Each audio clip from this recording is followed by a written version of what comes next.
ไปเบิงหน่วยผักหากฐานสภาทนายความได้มีการจัดกองประชุมใหญ่สมาชิกพรรคครั้งที่3ขึ้น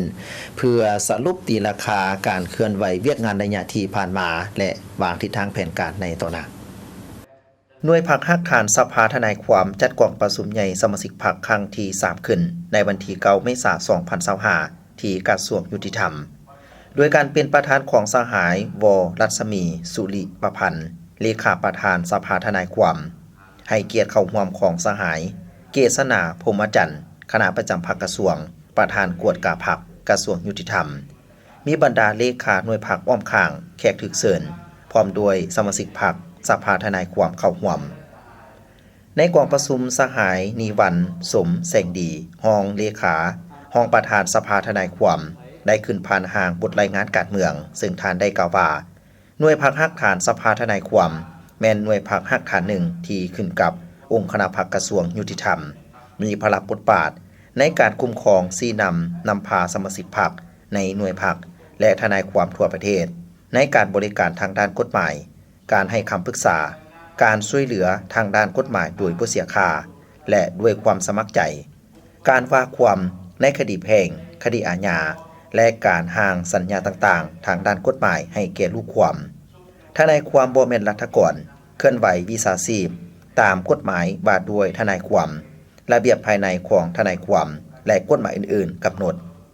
บางสหายเฮ็ดเวียกกับบริษัทธนาคารหรือ1หน่วยพรรคยามใดก็ได้เอาใจใส่ถือสำคัญเวียกงานการศึกษาอบรมการเมืองแนวคิดให้สมาชิกพรรคและทนายความที่อยู่ภายใต้การนำพาคุ้มครองของตนโดยการนำพาเข้าร่วมเสื่อมซึมบรรดามติคำสั่งต่างๆของพรรคกฎหมายของรัฐตลอดมาเฮ็ดให้สมาชิกทนายความมีแนวคิดอุ่นเอียงทุนเทียงมีจรรยาบรรณจรรยธรรมในการเคลื่อนไหวบริการทางด้านกฎหมายแก่บุคคลนิติบุคคลและสังคมให้มีคุณภาพดีขึ้นมาฮอดปัจจุบันสามารถยืนยันได้ว่าสมาชิกพรรคและสมาชิกสภาทนายความมีความรับรู้ทางด้านการเมืองมีทัศนะหลักมั่นนักแน่นมีความเป็นเอกภาพภายในสูงเห็นดีเห็นพร้อมกับแนวทางนโยบายของพรรคมีความสามัคคีฮักแพงกันอย่างแน่นแฟ้นใน1สมัยผ่านมาสามารถขยายสมาชิกสภาทนายความได้ทั้งหมด302คนหญิง76คนถ้าเทียบใส่มติกองประชุมครั้งที่2แล้วแม่นลื่นคาดหมายปัจจุบันมีสมาชิกสภาทนายความทั่วประเทศทั้งหมด538คนหญิง135คนใน1สมัยผ่านมามีผู้มาใช้บริการทางด้านกฎหมายดังนี้เป็นผู้ตั้งหน้าว่าความในคดีแพ่ง 3,235 เรื่องคดีอาญา 2,587 เรื่องรวม 5,822 เรื่องช่วยเหลือทางด้านกฎหมายตามดำรัส77/รบ73 เรื่องเป็นทนายความโดยหน้าที่ตามการเสนอขององค์การดำเนินคดีอาญา